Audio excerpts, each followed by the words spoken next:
Good afternoon. It is 12:30 p.m. I am proud to say that I serve as the chair of the VIA Board of Trustees, and at this time I would like to call the joint board work session video conference meeting of the VIA Metropolitan Transit Board of Trustees and Advanced Transportation District Board of Trustees to order. It is Friday, June 5th, and at this time I will do a roll call. Trustee Malone? Here.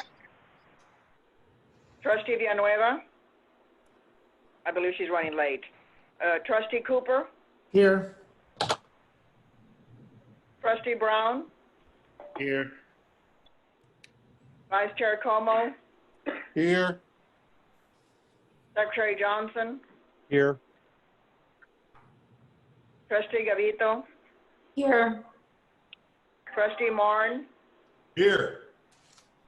Trustee Matthews? Here. Trustee Merck? Here. Ms. Elder, do we have a quorum? Yes, ma'am, you do. All right, well, members, thank you all so much for joining us this afternoon. We're going to quickly move on to the agenda. Agenda item number 3. Mr. Arndt, do we have any citizens? Oh, I missed announcements. Do we have announcements? No announcements. All right. Do we have any citizens to be heard? We do not have any citizens to be heard. All right. We'll move on to agenda item number 4, which is the VIA Metropolitan Transit and Advanced Transportation District funding options.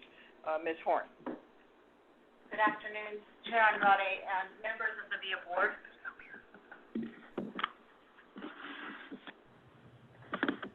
It's June 5th, and we have all been through several months of circumstances that no one could have anticipated or predicted. And today, we will be going through and emphasizing what we know about the riders we serve, generally our service, and what we also know to be the impacts of revenue shortfalls. Next slide, please. So what we know that VIA provides the only means of equitable transportation in Bexar County.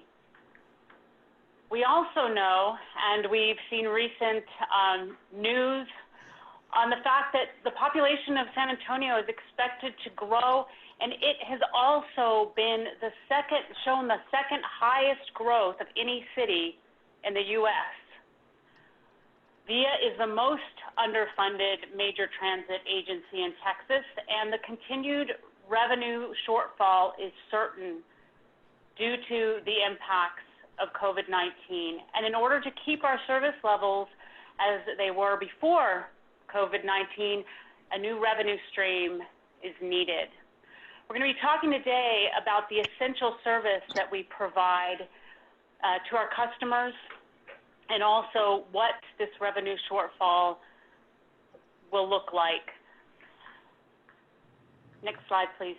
Thank you. We know that VIA has provided service to those in San Antonio who have needed it most, and it's really been evidenced through this time during COVID. The ridership on VIA, we had about 45% ridership reduction, and that's generally on average. But if you look at agencies across the country, there were ridership dips up to 80 and 90%. So what does that tell us? It tells us that the riders in San Antonio needed the service for jobs, essential services, and other needs. We know that our ridership is also increasing as the economy is recovering, and we see that by looking at the data on a daily and weekly basis. And we also know that 64% of our riders use VIA to get to work. These are our essential workers that we are serving. So what else do we know about our average rider, our VIA ridership? Well, we know that our riders are typically below the federal poverty threshold. 58% are zero-car households. They are reliant on VIA to serve their transportation needs. They're employed and they work between 5 and 7 days and work at least one weekend day and have a high school diploma. We know that VIA's average rider cannot work from home. So we want to talk a bit about some information that shows the disparity between transit and auto travel times now, and then go into a little bit more data. So you can go to the next slide, please. The slide you're seeing now really it's very impactful. It shows you how far that you can travel by transit and then the same by auto within 45 minutes. So if you look at the stars on the map within the lightly colored, the lavender shaded area, the lavender area is how far you can travel within 45 minutes on transit. And the blue is by auto. And that tells us that, and you can see the samples, one is on the Near East Side and the other is Medical Center, and you can see below, by transit, on the Near East Side, you can access 10% of the total employment, and auto, 100% within the 45 minutes. And then and for the Medical Center, 20% of employment, and auto, 98, so almost 100% within that 45 minutes. Next slide, please.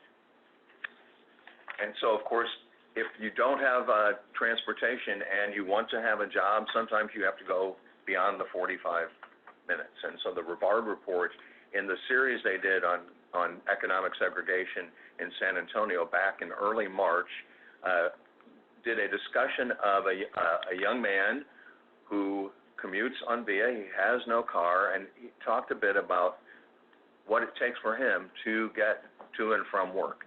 So he works at a restaurant called Bamboo on South Flores, just north of Alamo, so it's about 3 blocks north of the city's one-stop building. When he gets off work at 11 o'clock, there is no transit service to that area. So we have 3 routes that operate on South Flores, but none of them operate as late as 11 o'clock. So we've rolled up our sidewalk. He has to take the street and the sidewalk, and he has to walk from Alamo and South Flores all the way to Travis Park. And he has to get there by 11:30 because we operate on a pretty slim budget. In the evening, we run these lineups, which essentially pulse the service at Travis Park. And so at 11:30, and if he misses the 11:30, then he knows he has an extra hour wait because nothing's going to come until 12:30. So as he said, he makes every effort to get out of the door by 11 o'clock and get to Travis Park by 11:30. He gets on a bus and he takes a 30-minute ride to North Star Transit Center.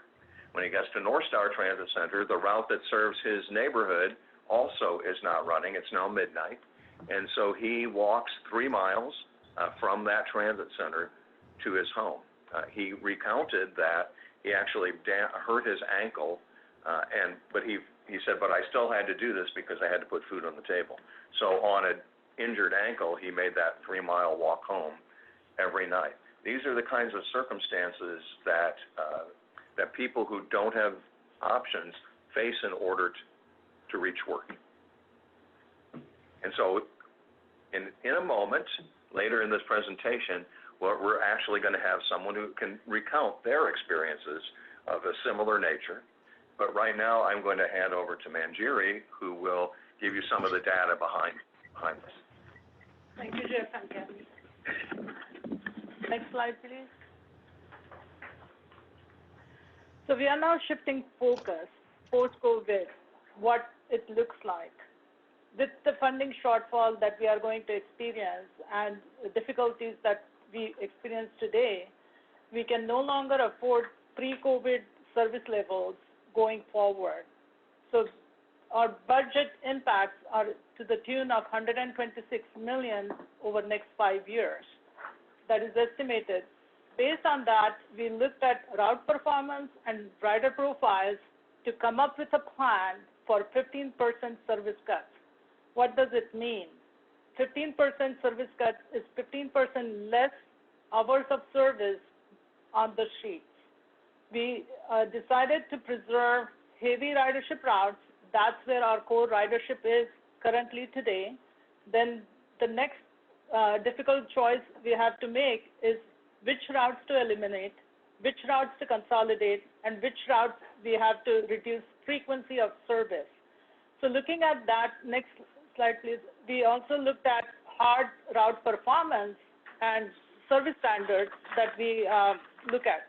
So typically minimum standard of 9 passengers per hour is looked at the route as non-performing, but eminent deep cuts made us look at 12 passengers per hour and routes related to that and below. We also looked at route performance index. It's a lot of technical information, so you can ask me questions later or now. It looks at subsidy per passenger for all routes within the category of service.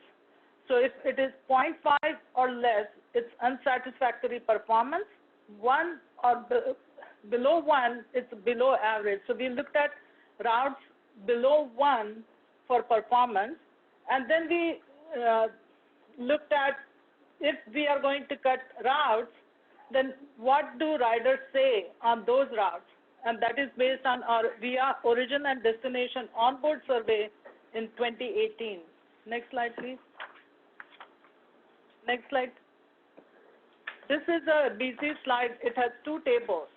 It lists all the routes that we are recommending in case we have to cut 15% service, to cut, eliminate, reduce frequency, and eliminate extensions. So the way to read data on this slide, I have highlighted 2 routes. Route 11, we are recommending for elimination. Passenger per hour is about 4. Route performance index is very low, 0.13, but 38% of the riders, when surveyed, said they have 0 cars in their household. 17% have said their income, annual income, is less than $25,000. On the other hand, another route that we are recommending for elimination is 631 in Northeast Side, which has 12 passengers per hour, 0.74 route performance index, but the disparity goes greater with over half of the riders say they have no car in the household, and 56% also said their annual income is less than $25,000.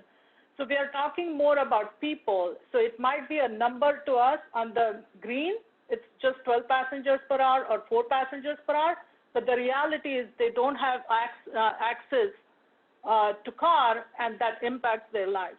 Next slide, please. So this is, in summary, what the system will look like if we reduce our service by 15% of annual service hours. The map reads as follows. The green lines are the lines that indicate elimination of routes or route extensions. Blue lines indicate routes that reduce frequency. So route may be today at 12 minutes, it goes to 24 minutes. On the left-hand side, I have a summary. There are 5 routes that are recommended where extensions will be eliminated. There are 20 routes which will go away in its entirety. There are 2 routes recommended for consolidation, and then 8 routes are recommended for reduced frequency. Mayor Martin, you have your hand raised? Yes, hi. On slide number 9, you show the extension for Route 97 will be eliminated.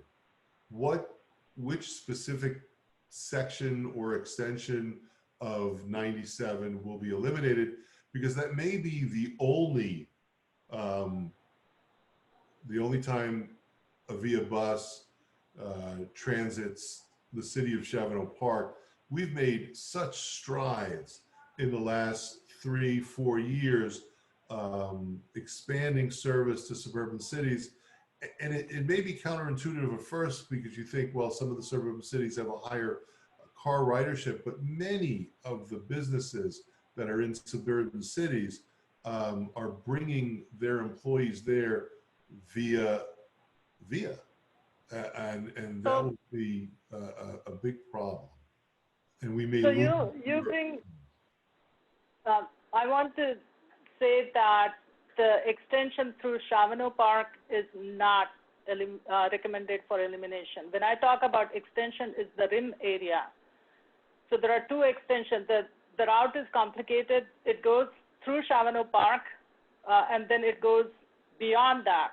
So that area is recommended for elimination, and that area is tiny, where you see that on this map, Route 97 circle below I-10. Mm-hmm. Can you see that?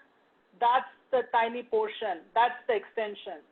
It provides access to retail and other jobs in that area. So we looked at. And again, Yes. many students who live in Chavano Park who have or had summer jobs and may not have transportation, and for older people, because even if you can afford a car, if many of the suburban cities have big retirement populations, and if you're 70 years old, 75 years old, 80 years old, you may not want to get behind a wheel. And right now on that 97 extension, a senior citizen in Chavano Park can go to City Hall, and right in front there's a bus stop, and can go to the rim to go shopping, and then take the bus and come back home, and that will be eliminated. As a result of the underfunding of our transportation system. It saddens me. It's an unfortunate reality. I understand. Trustee DeVito, you had your hand up. Did you want to say something? I actually, Mayor Martin kind of said exactly what I wanted.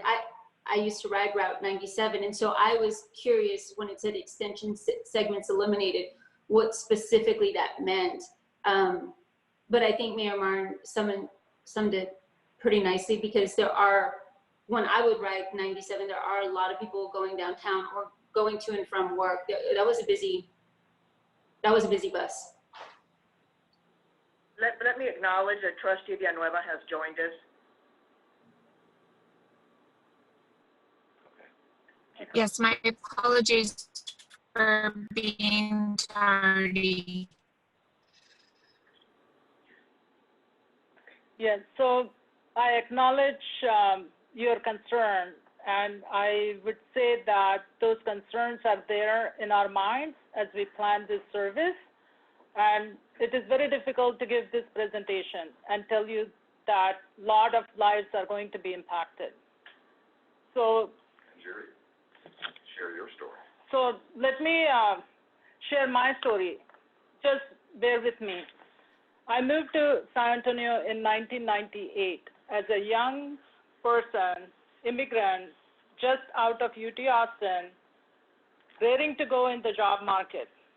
My husband had accepted position here, and that was my introduction to VIA, because we rented an apartment on a heavily used corridor, San Pedro, so that I can have access to bus service. I did not have driver's license. I did not have second car. My husband was dependent on car. I would call people for job interviews, and unfortunately, I had to decline those interviews because I couldn't figure out to go to work. And at that time, I was pregnant, so I knew I cannot afford to travel for hour and a half one way.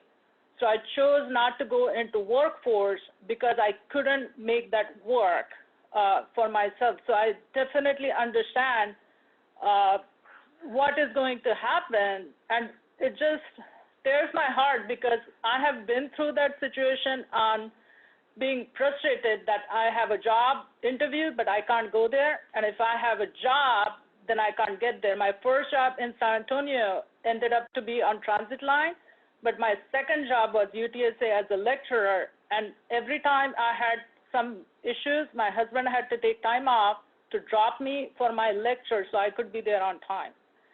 So I totally, I don't know. This is the most difficult presentation I'm giving at VS. That's all I can say. Thank you for sharing that with us.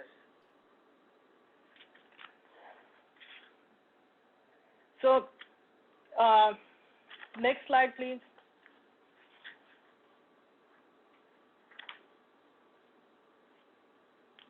Next slide, please. If I could ask a quick question, I have my hand raised. I'm sorry. Oh, okay. Manjari, thank you so much for sharing that.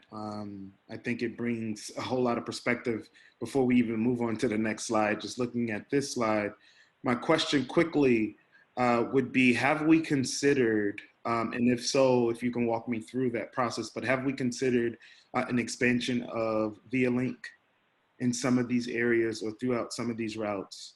And if so, walk me through that. So VIA Link, as we know from our experience in Northeast, we do save certain percent of our revenues. So if I spend $100 on bus service, then VIA Link may be only $70. But if I look at performance, take example of Northwest, where Route 605 and the Green Ride, that was our recommended next VIA Link service, because that was not performing as well as other routes. But the depth of cuts are so much that in order to add VIA Link somewhere, we are going to even cut more routes. So we are trying to balance this. If it was just 5%, VIA Link would have been option that we would have considered. Now it is at 15%. It is very difficult to consider that option. That doesn't mean we have ruled out that option, but that's where we are today. Trustee Brent, I was going to say that in order to put VIA Link in those areas, we would have to cut an even more productive bus route to generate the dollars to do that. And so that's kind of the constraint. So if we had a 20% reduction, we might could put some back in, but you'd have a whole lot more routes coming out, right? Yes. And Trustee Brown, I apologize, I didn't see your hand raised. No, it's okay. It's okay. It took me a while to actually figure out how to raise my hand today. Okay, we're here, but I think, I did find it. Thank you, guys. Thank you, Manjari, for answering my question. Thank you. Now we have Trustee Matthews with a question.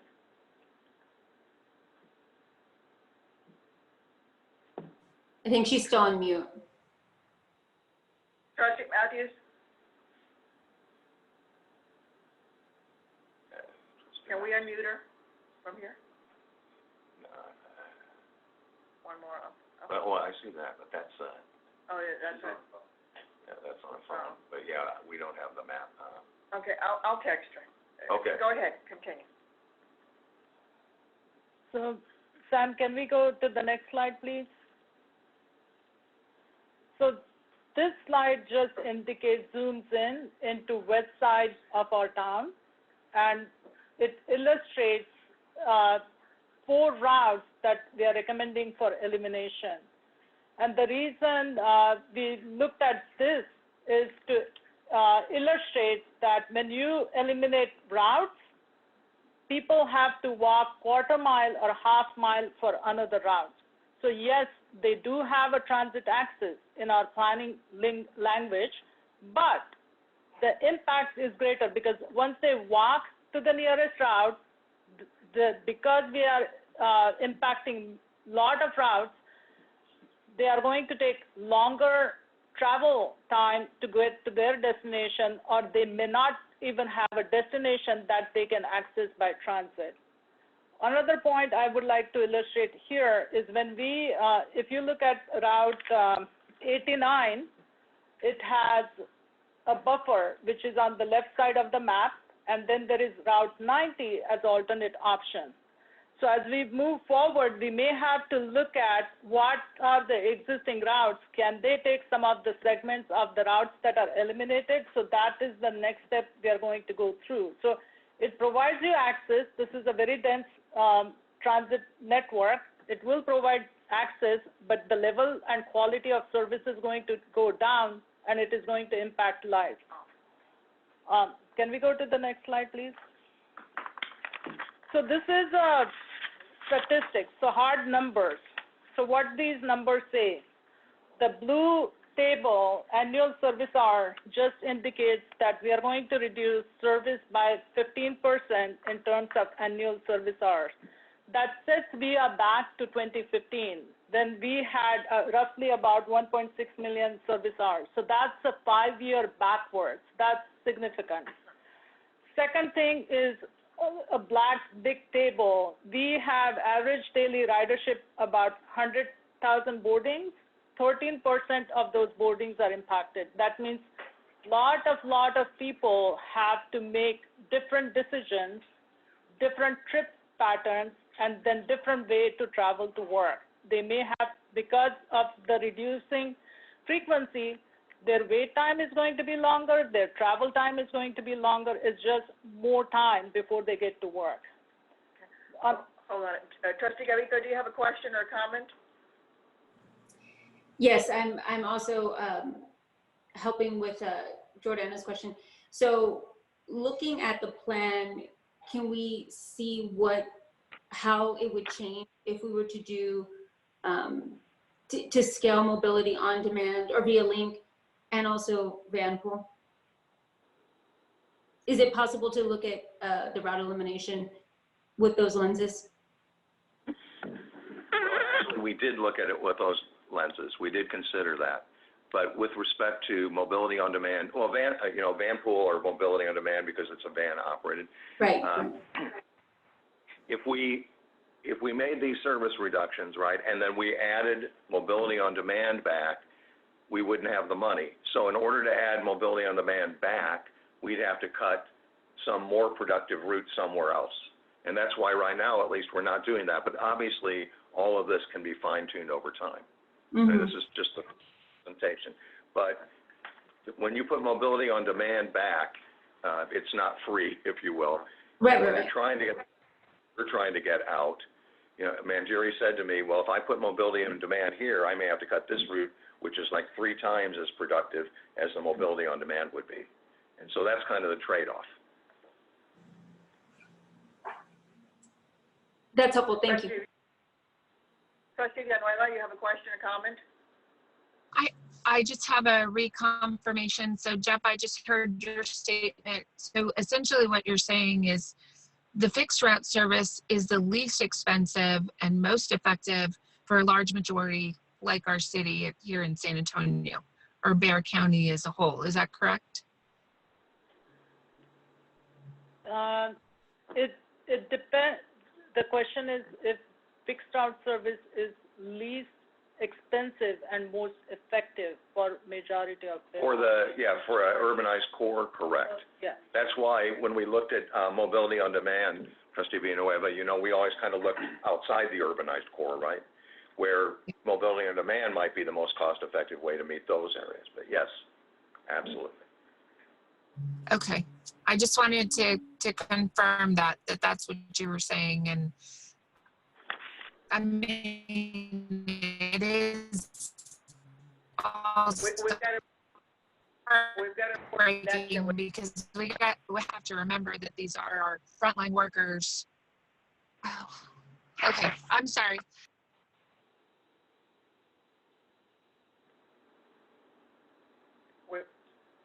We've lost your audio. I'll save my till the end. Thank you. Okay. And Trustee Garrido, did you have another question? I know you were asking for Trustee Matthews. Did you have another question or comment? We were texting and I know that there's some audio issues there, so I was conveying her question, but it was also a question I had too. Jeff, you answered it, but in thinking about that, because I know when we were looking at Via Link initially, there was a certain passenger per hour or there was a reason why we were targeting those specific routes. I forget what that ratio was. Yes, we were targeting routes that had low productivity. And so those routes that on the northwest side that we're now showing eliminated, the original plan replaced them. but the original plan presumed that our revenues would continue along the way they had, as opposed to what's happening now post-COVID. So, you know, we backburned all of Reimagined, and now we have to start backburnering some of the service we run in order to be able to afford to operate. But I'm also wondering, what if we were to expand Via Link into not just those routes that are not as busy. I don't want to say as effective, as busy. What if we, as productive, right? What if we were to expand that to routes that are, to that next tier of routes that are not the least productive routes, but maybe more productive? What if we were to expand mobility on demand to some of those more productive routes? I wonder what that would look like. Okay, we're in. So Trustee, my initial thought is that I don't know you would at that point continue to save money, because you would need so many vehicles. I mean, it's kind of mobility on demand. It meets a certain demand level and a certain development level. So if you look at the services that are still left, we're getting into pretty productive services, which if you replace them with mobility on demand, you may actually spend more money to provide mobility on demand to those areas than you are on fixed route service, which I think actually goes also to Trustee Villanueva's question or statement. Yeah. Yeah, and that's exactly what I'm trying to get at. I'm wondering where that kind of where that magic number is on where we're productive with mobility on demand versus running buses. I'm not sure where that is, but that's an offline conversation that we could figure out later. Sure. Okay. Thank you. Thank you, Trustee Alito. Trustee Mark? Thank you.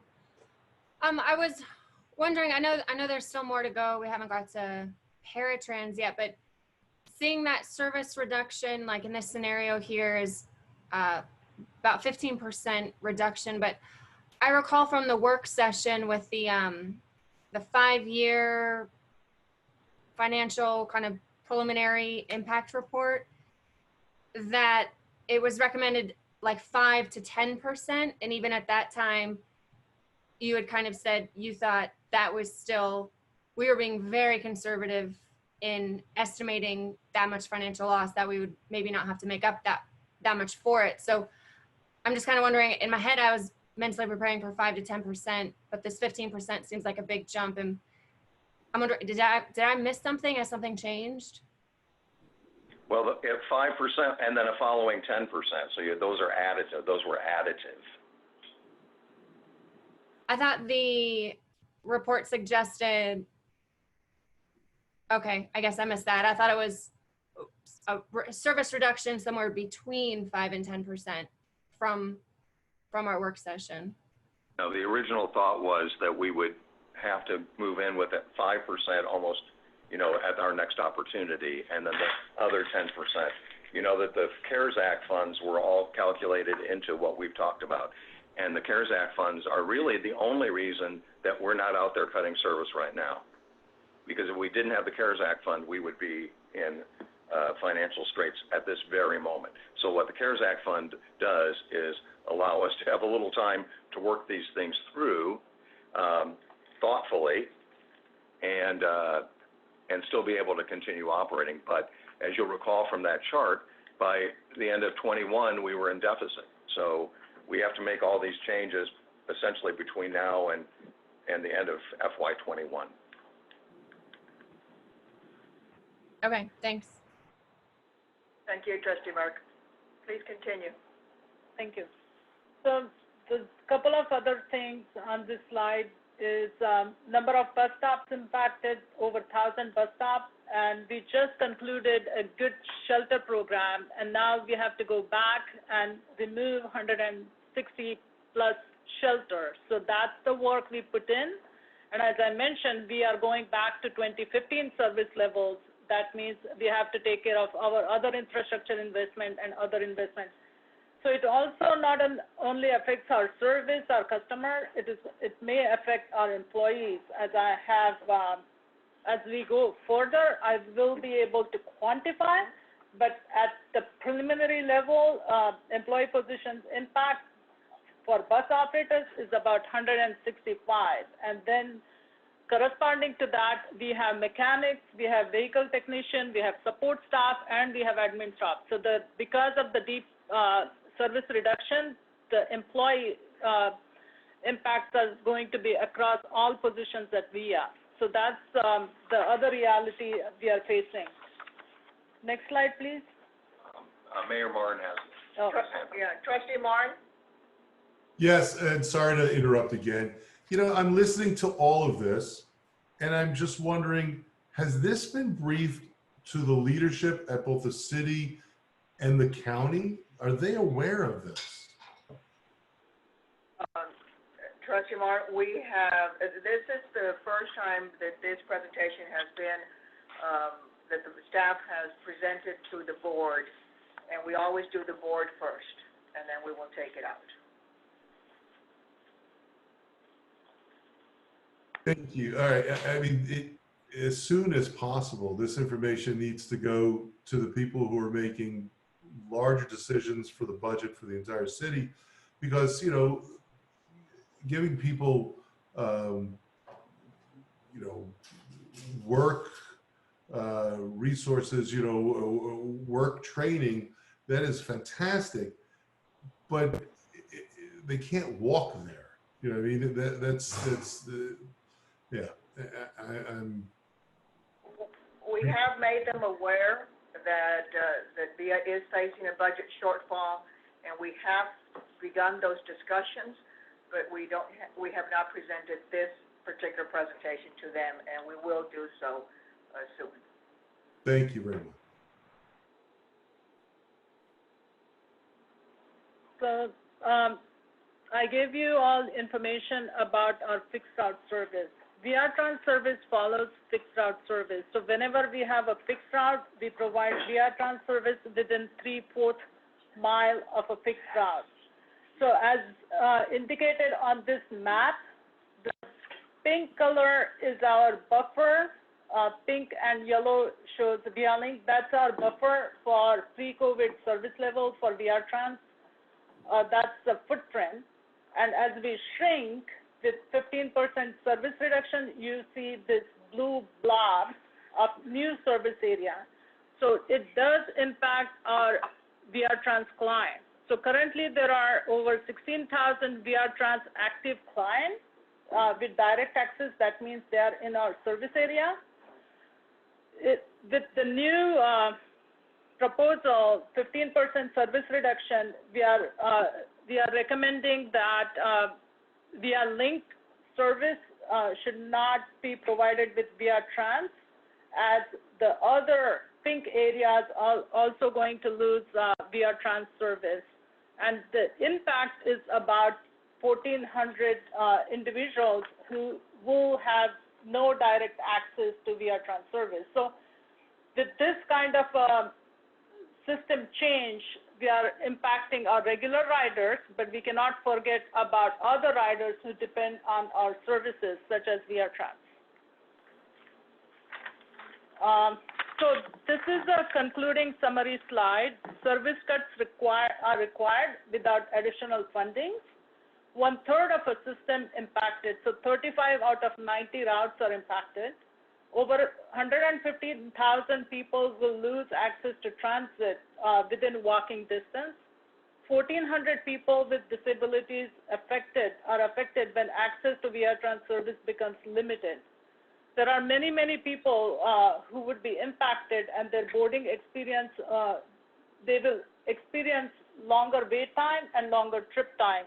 And over 40,000 jobs will be outside reach of our transit riders. So let me ask you, I believe that Trustee Malone has a question. Trustee Malone? Yes, okay. As of right now, you have a lot of people that depend on the ViaTrans to get to work. And from what I'm seeing is those people live in that area, so they're going to be out of work because of this. Yes, ma'am. And I don't think that is what we want to do.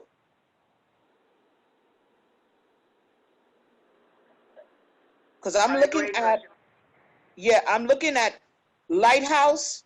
I'm looking at several job centers that employ these people. Some of these people live on the outskirts, on the outer edges of the Via Trans, where we're looking at where they're cutting, and now they're going to be out of jobs if this goes through. That is true. They're already in a situation where they're way below poverty line. They really don't have anything. What's going to happen? Not only them, you now have seniors that can't get to their appointments, medical appointments and whatnot. Yes. Yes. That's why the staff wanted us to see this presentation as quickly as possible once we saw what this pandemic impact is doing for VIA. And it just absolutely, to your comments, Trustee Malone, the impacts to access overall are significant as we're going through today. Thank you for your comment. Mayor Cooper. Mayor Cooper? Oh, I wanted to make sure. Trustee Malone, did you have anything else to say? Sorry. Thank you, ma'am. Thank you very much. Trustee Cooper? I'm sorry, I had my hand up. I'll wait till Manjeri finishes, if we could, in her conclusion here, and then I'll make a statement if I may. All right, thank you. Please continue. So our focus remains to preserve the lifeline of essential service, but with impending shortfall in the revenue, we are going to see impact on quality of life of individuals in San Antonio, whether they ride Via Trans or whether they ride a regular service. They're going to be impact on their job access, impact on their schools, colleges, recreation, and grocery. So it's not just one area or the other area. It's community-wide impact. And many of you have already mentioned the reality on various routes or Via Trans, that people may lose jobs, they may lose access, they may lose a lot of other things that I cannot even quantify at this time. So all I can say that at staff level, we are going to be diligent working with you all and community as we start refining this plan. So that's I have. Any questions, comments? I will take. Thank you, Manjeri, and thank you, Ms. Horn. Members, you've heard this very sad presentation on the reality of the state of VIA. I will open it up now for questions and comments. Well, if I could So make we've got a comment. Yes, ma'am. I was just going to say, after seeing this presentation, this is a sad state of affairs. And I think we have our marching orders in front of us. And as trustees, it's up to us to see how we can mitigate this by looking for additional funding, because obviously if we don't get this, it's going to be very impactful to all the citizens in San Antonio currently, and more than that, long term in the years to come. So I just think that we absolutely need to explore all opportunities for additional funding immediately, so that these horrible things don't come into effect. And that's my comment. Thank you. Thank you, Trustee Cooper. Trustee Brown. Like Trustee Cooper just mentioned, and I won't beat a dead horse, but at the end of the day, our responsibility is to our riders. I don't believe that it's fair for our riders who were already seeing hits below the belt when it comes to economic opportunities and access. Well before this pandemic, I often say, as many have said before, when America gets the cold communities of low income get the flu. It hits us the worst. And so there's no way I could support us eliminating these programs without us taking a deep dive look at what new revenue streams we can create to support who matters most, our riders. And so I won't prolong my comments, but that's where I stand. And thank you, Madam Chair, for recognizing me. Thank you, Trustee Brown. Trustee Merck? Thank you. Yeah, whew, this is sad and devastating. I definitely echo Trustees Marn, Cooper, and Brown that not only do we need to take this to city leaders as soon as possible, but we need to start exploring opportunities for additional funding. I definitely am very disappointed in the city's response to recovery planning with the budget they passed yesterday, with the letter they sent today. It is very downstream focused on addressing individual social needs, which next year new families are going to come up with those same needs. The next year, the same needs. The next year, they're not solving any upstream issues. So I really think, yeah, this is gonna be devastating for our city. I really think it's on us as a board right now to push the importance of transit in all recovery plans. I mean, we can't have another budget pass where they talk about housing security without considering transportation security. So I definitely think we need to push our city leaders and more and explore additional opportunities for funding. Thank you, Trustee Merck, very much. Trustee Matthews? Thank you, Madam Chair. Can you hear me this time? Yes. Wonderful. I just wanted to echo all of my colleagues and board trustees that sit on the board that we absolutely must do something and try to see what we can do to think outside the box to try to help all of our current riders ensure that they can get to and from, work. And I think that's really important. So thank you to the staff for bringing this to the full board. Thank you, Trustee Matthews. We have Trustee Garrido.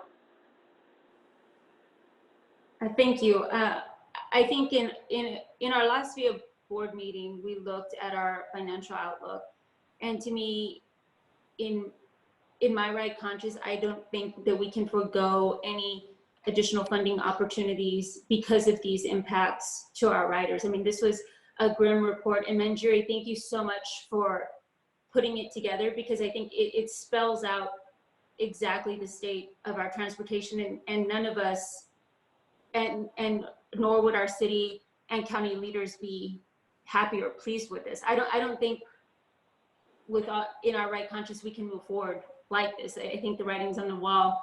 So I think we need to do whatever we need to do to get those additional funding opportunities in November.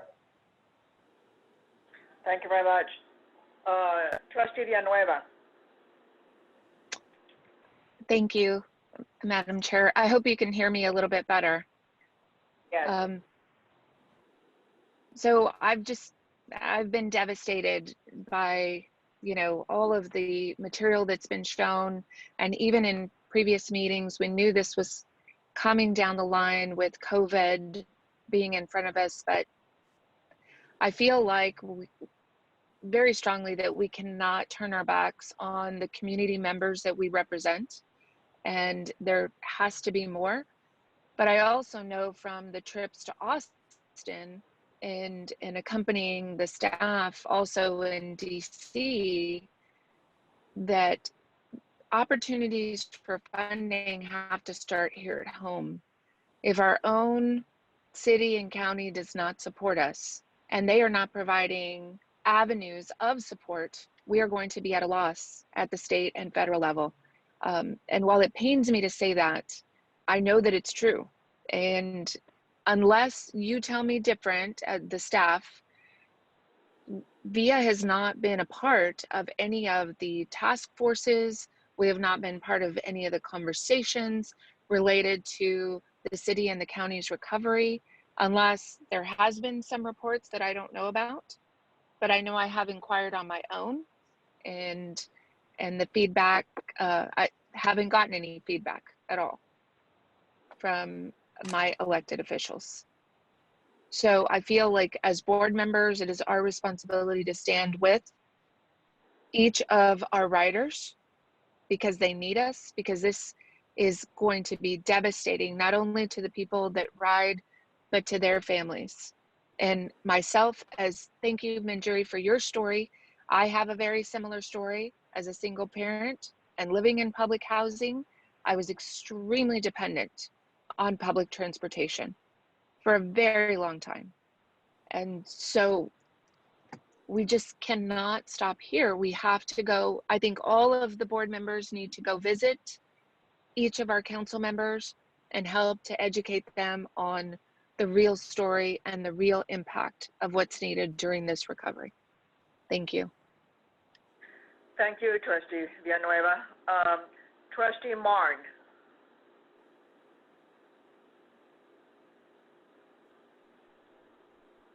Trustee Marn? How about that? Is that better? Yes. Okay. I don't know if everyone knows this, but before I spent a number of terms as the mayor of Chevato Park, I spent a lifetime, or 20 plus years, as a member of the United States military, having deployed overseas, and been involved in writing emergency action and different kinds of planning. And I think we're missing, or we're overlooking the vital role that VIA plays in any kind of emergency action plan for the area. If we had to evacuate because of natural disaster or whatever, the area of downtown or even suburban cities, VIA would have a vital role in that, and this would put that at risk. So this puts our security at risk, no matter where you live.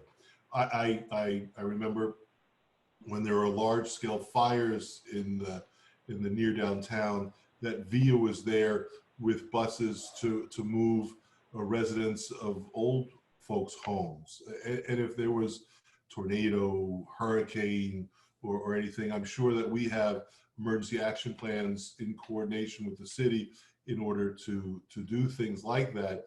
And that has to be taken into consideration as well. On top of that, we have a contingency role in the emergency action planning of this area. That transportation is the way you solve problems. The lack thereof is going to exacerbate any problems we may have in that area in the future.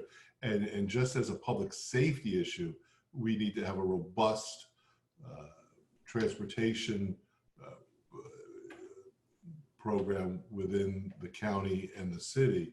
And that needs to be hopefully stressed to those who are making decisions as well. But thank you very much for the presentation. It was enlightening, to say the least.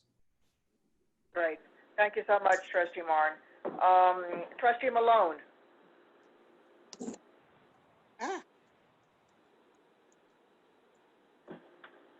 Can you hear me? Yes. In terms of what we have to do, I do agree with everyone. We need to talk to the city council. We need to talk to Bexar County. But we also need to stand and let the ridership know that they have to be heard. Because as much as we do, if it comes from the ridership, it's more of an impact. If you have people that depend on us, talking to their council members, letting them know that they have to fund VIA to help them get to their jobs, it becomes more of an impact.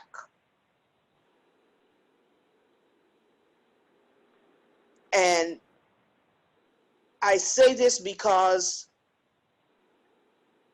I know, especially with the disabled, until the disabled started speaking up, they were left behind. And a lot of times now they're still being left behind until somebody says something. So yeah, we have to talk to the council, but our riders also need to talk to the council. They have to let them know that unless they fund VIA, they can't get to work. They can't get to work. San Antonio can't come back. It's a lot of hard decisions that the city has to look at and the county. And it's unfortunate that they did not include VIA in their planning.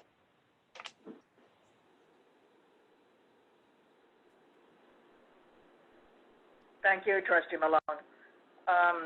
Vice Chair Como, did you have any additional comments? I do. Am I muted or unmuted?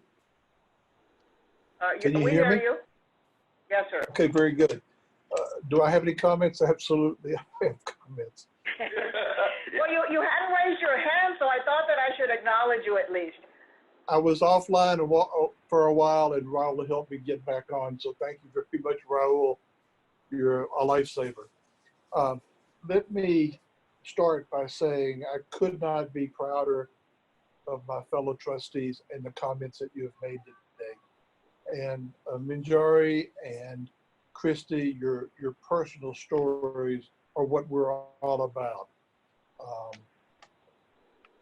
So many people worked so hard to get our ridership up and everything on the ascendancy before this virus took us down. And I know it took down a lot of programs and hopes and aspirations in the city of San Antonio and Bexar County as well. But we have a responsibility to the ridership. The Chinese deal in symbols.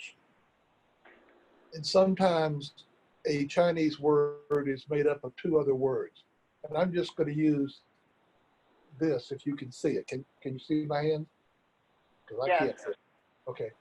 I'm just going to use this as the Chinese word for crisis.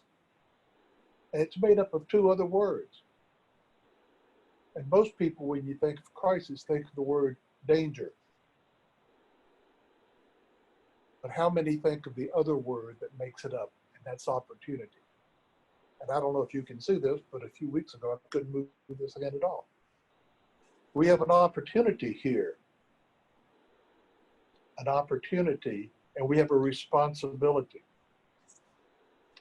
A few months ago, before the VIA board meeting, we had the three daughters of Marilyn Jones come and present us some of the memorabilia from her life.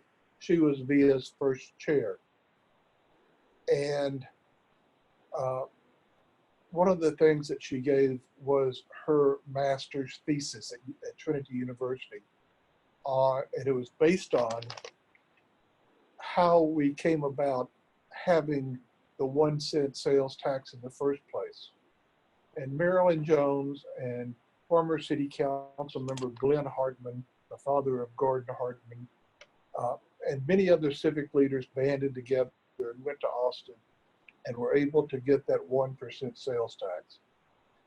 Now, at the time, the civic leaders thought that we shouldn't be greedy, that half cent would do for now. You know, hindsight is 20/20. Wouldn't it have been wonderful if we got the full penny? But we got a half cent, but it was their work, their hope, their aspiration that made it possible in the first place for San Antonio to have a public transit system like we have. And through the leadership of Jeff Arndt and his predecessors, they have built a tremendous organization that by many calculations outperforms those that have 1%. But what could we do if we had the right amount of money? I lived in Houston in the 60s and 70s, early 70s. And I remember they were talking about by the year 2090 or 2000, we're going to have this many occupants in the city of Houston. And if my memory is correct, we had that many people a few years before the date that they had stated. We know people are coming to San Antonio. It's evidenced by the fact that we were number 2 last year. So we have a responsibility to the current residents, the current ridership, as well as the future ridership, as well as people right now who don't understand how they're going to be impacted by the increase in traffic. So we have an opportunity, and we need to take advantage of that opportunity. I want to say to the mayor and to the county judge, I totally respect your leadership, especially in terms of this virus. Y'all have done such a tremendous job of making our community safe. I am so proud of VIA's effort in that regard, because with all of the traffic that we have daily, VIA has gone way beyond what could be expected to make sure that our community remains safe for transit drivers, for bus operators, for mechanics, for police officers, etc. So we're all in that together. We appreciate all of the support on many, many issues. Other than that, we have been allies. But 4 years ago on June 30th, I was appointed to the VIA board. And I think my colleagues were all appointed also because the mayor, the county judge, or the suburban mayors had confidence in our ability to be thoughtful, be mindful of what the responsibility to the citizens is, and to make decisions based not on politics, but make decisions based on what is good for our community. And that's what I'm trying to do. And I believe we need additional funding for the now and for the future. As I mentioned Marilyn Jones's dissertation, I would hope every administrator at VIA would read that. I would hope every trustee would read it. And I would hope maybe we, with the permission of the family, share it with the press. Because I think there's information in there that tells where they wanted to go, where the inaugural board wanted to go, but did not feel that they had enough community support to go for more than a half step. I believe now we have enough support because the community has seen what we were doing with help from the city, with help from a lot of folks.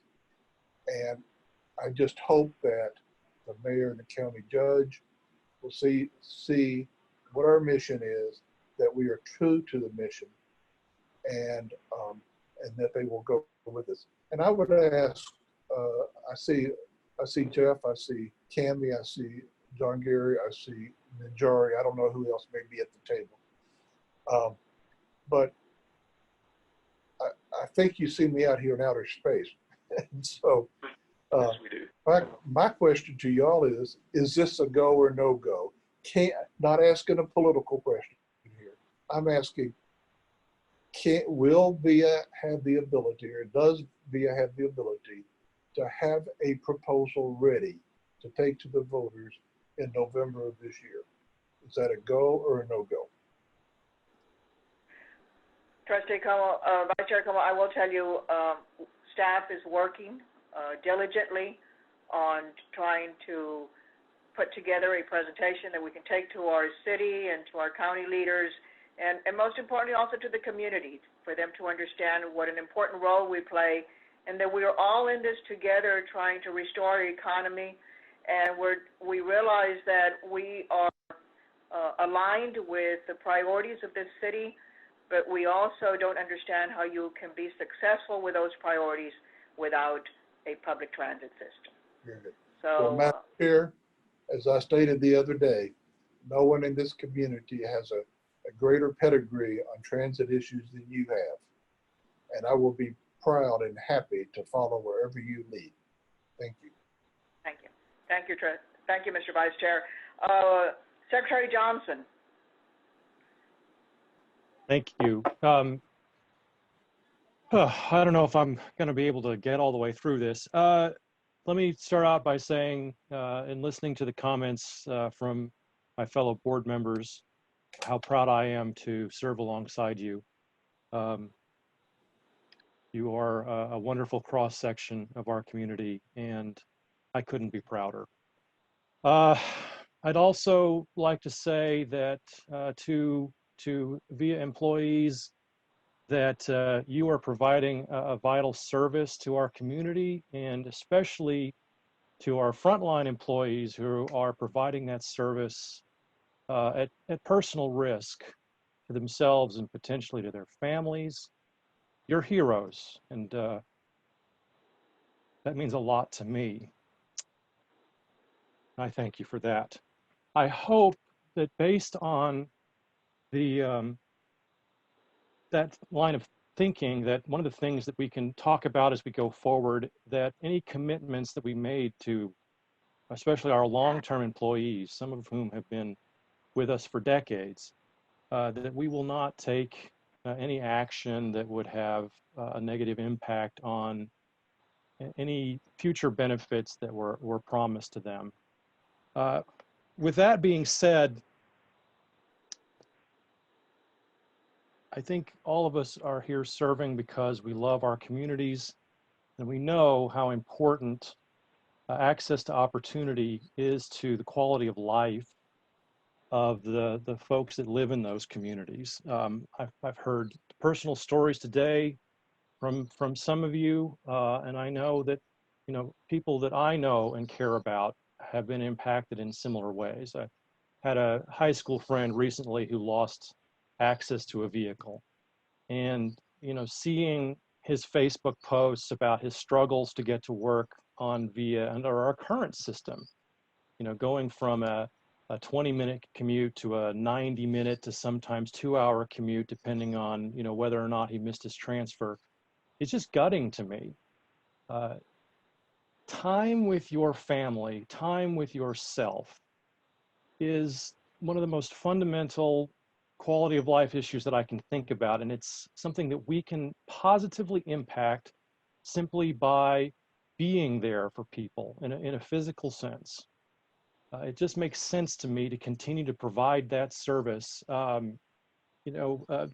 If you have been feeling cabin fever because you haven't been able to get out as much and physically interact with other human beings, I think we've all gotten a little bit of a sense of how important it is to physically connect people to each other and their jobs, because that is what it means to be a human being. And, you know, for that reason, the number that sticks out to me, the thing that is most devastating, is I think of the 1,400 VIA trans riders who are going to lose access, full stop. That's devastating. Even if we were to put aside all of the other ancillary effects of, you know, folks who are going to be taking more time to get to work and having to walk further, that 1,400 number is just, I can't express in words what it means to take the steps that are necessary to make sure that that does not happen. And so we're going to need to take affirmative steps to find the additional funding necessary to make sure that those folks do not lose that vital lifeline. I've mentioned it a few times, you know, growing up, VIA gives me a warm and fuzzy feeling. My primary interaction with VIA has, at least in my early life, was, you know, I'm an SISD alum, and SISD doesn't bus its students. And so when I, you know, wanted to shave a few minutes off of my walk, I took the bus. When I wanted to get out and explore the city as a kid, I took the bus. If you woke me up from a sound sleep at 2 in the morning, I can still sing the Via Via jingle from the TV commercials. people have know what generation is wrong. a warm and fuzzy feeling about VIA, but I think that in some cases that works against us. We are easily pushed to one side because, you know, we have been willing to be a team player and to work. And when folks have said, well, okay, that's not going to work out, you're just going to have to go back to the drawing board and maybe we'll come back to it later. We've put this off and we have put this off and we've put this off. We've become, and I think some people think of us as teddy bears, and it's time to become mama bears for our riders. Our leaders made a commitment to the people that depend upon us. In no uncertain terms, they made that commitment to those folks, and now the people that depend on us are going to be hurting. And so I think it is time to hold the leaders accountable for the commitment and the promises that they made to us. And I think they respect that. I think they know. They think they know that they made that commitment. I think that with the right effort at persuasion, part of why I support our current leadership so strongly is not only because of how well they've done in the current crisis, but because I think they know who we serve, and that the people that we serve are the ones who are mostly directly impacted by what's been going on. And so I hope, and I get the sense from the board that they agree that our leaders will see and want to be held accountable for the promises and the commitments that they made to the communities that depend upon VIA. And so piggybacking off of what I think I heard Trustee Como, if it is in order to make a motion, I would like to make a motion to have staff go back and bring us a presentation or potential action at our regular work session and at our regular board meeting to follow about moving forward with reallocating the 1/8 cent that we've been talking about for so long. Thank you. Thank you, Madam Chair. Thank you, Mr. Secretary. And I don't believe we need a motion, but we certainly need to ask our staff to continue on this path and bring it to us at the work session that we will be holding in June, and then bring it to the full board at the end of June. So I think the staff has heard. Jeff, do you have any questions? No, it's very clear. Is it crystal clear where we want you to Yes, continue? yes, it is. Okay. And thanks to all of you. Yes, thank you. Well, thank all of you. Secretary Johnson, thank you for that most passionate ending to this work session. I can't tell you how proud I am to work alongside each one of you. And the passion and commitment that we have for our riders and all those that are affected is certainly one that we want to continue carrying this message throughout the community for everyone to understand our role. And I'm sure that after people see, or our community sees what we've seen on how this is going to impact VIA, that they will understand the reason that we must move on. And we must take control of our own future and not wait for others to give us that. So thank you for your time. To all those that listened, we hope that you will support us, because like I said, this must be a community effort, but once again, together, only together can we accomplish what we need to accomplish to secure the future of VIA for our riders and our community. And I'm confident that we will do that. So anything else that we need to? Oh, do we have? Okay. Trustee Brown. Yeah, a quick question, Madam Chair. Thank you so much. You know, Trustee Johnson, thank you for your words, but I did want to elevate a piece that you mentioned. I didn't want it to get lost.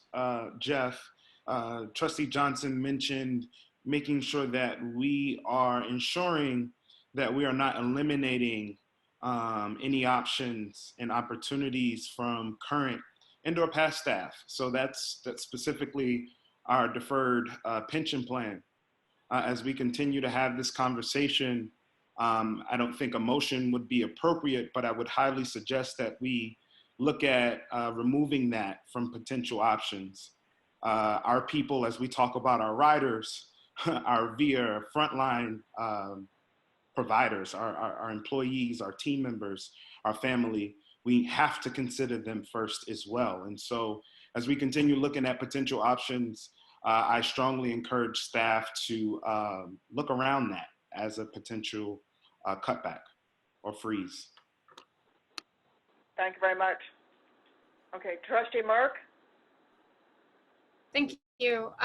So I appreciate that staff will be working on a presentation, possible proposal for the board session, but that's still 3 weeks away. I'm wondering, in the meantime, will there be any meetings with any city leaders? If so, can we be sure that board members are included in those? Yes. We discussed, the chair has discussed with me that we would have the chair, myself, and an appointee at a minimum at those meetings. Each board member will be assigned to join us. Will be invited, rather, to join us. Yeah, right. Okay. Invited. Not assigned, invited to join us. Okay. Okay, great. Thank you. Thank you. Trustee Gavito? Thank you. I was really glad to hear that we're all in sync. Seems like we have the riders at our highest priority, and that's what's important. A quick logistical question. So when would we vote to call an election in November? Is that at the next board meeting? It'll be discussed at the work session, and depending on the outcome of that outcome, we will take it then to the full board at the end of June. Okay, got it. Thank you. But I think the community is going to hear our message. Agreed. Thank you.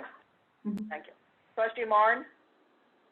Yes, I too would just like to extend my admiration for what the current administration has been doing during this whole pandemic and their response, but would like to point out that on Thursday, the mayor actually in front of the courthouse asked to be held accountable. He said nobody else, that he was the mayor of this city and that he heard the citizens and that he knows there needs to be a change. The change there needs to be is not to restrict the citizens' movement, because any action to reduce or not expand the funding of VIA hits hardest those people in the least equitable position in our society. You know, as Mr. Brown said earlier, that you know, when the city overall gets a cold, that there are sections that get the flu. This is a question about equity, and this is a question about public safety, and this is a question about fairness for everyone. And the mayor has asked to be held responsible, and I think that's where we should go with this. But thank you very much. I appreciate the briefing. Thank you, Trustee Martin. Vice Chair Como?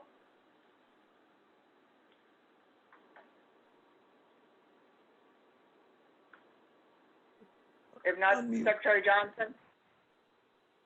Yes, Madam Do you have closing remarks? No, not exactly closing remarks. I've been asked to clean up a little bit for my closing remarks. I've been informed that my motion is perhaps somewhat out of order, and with the understanding that staff is going to go back and continue to look at this for a possible presentation, I'm going ahead and withdraw the formal motion that I made. And then with that, I will turn the matter over to our vice chair. Secretary Johnson, it's not, you don't have to clean up. It's that I found out that during this work session, we don't need a motion. We just need to instruct staff what to do. So by no means was it anything towards you, because I'm proud, and, you know, for a minute there, I thought that I was going to get emotional with your passionate message, because you just remind us how important this is for our riders, for our employees, for our community, and shame on us if we didn't step up and take control of our future. So thank you, sir. Thank you for reminding us of that. Vice Chair Como?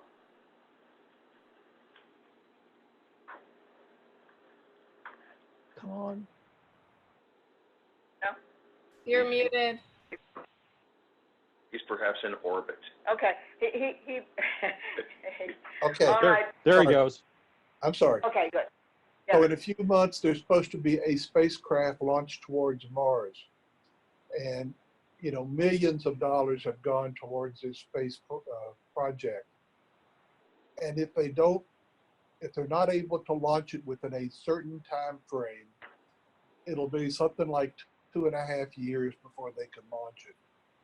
And I see similarities here. If we have to wait 5 years for another opportunity to take this program forward, San Antonians, our riders, will pay the price. We cannot afford that price. So to everything, there is a price. There's a price of doing it and a price of not doing it. So I'm proud to be on this team that wants to do it. Thank you, Mr. Vice Chair. You're absolutely right. We do not have time to wait. We must move forward. So thank you all very much for the time that you've spent on this Friday afternoon. To the staff, thank you for all your work. And I think that it's certainly obvious that we're all together, and via staff, riders, community, and we're going to make sure that we secure our future. So thank you all very much. Therefore, I end the work session of June 5th. Thank you so much.